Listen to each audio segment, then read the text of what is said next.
ஒரு 47,000 ரூபாய்க்கு நீங்க வந்து ஏன் பிடிக்கிறீங்க? 50,000 ரூபாய் நீங்களே சொல்றீங்க, கவர்மெண்டே சொல்லுது 50,000 ரூபாய். மறுபடியும் 47,000 ரூபாய்க்கு நீங்க கொடுத்து வச்சிருக்கீங்க.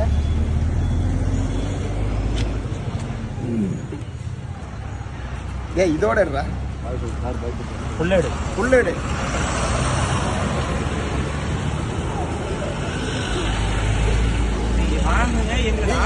சார். நீங்க நாங்க லட்சக்கணக்கான 10 லட்சம் கொண்டு வந்தோமா 20 லட்சம் கொண்டு வந்தோமா? ஹாஸ்பிட்டலுக்கு எப்படிங்க சார் எட்டு போறது?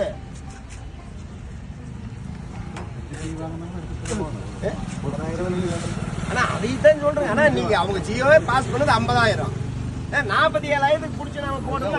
நாங்க பப்ளிக் கேட்கறோம் சார், நீங்க பப்ளிக் மட்டும் பதில் சொல்லுங்க. சொல்ல வேண்டாம்.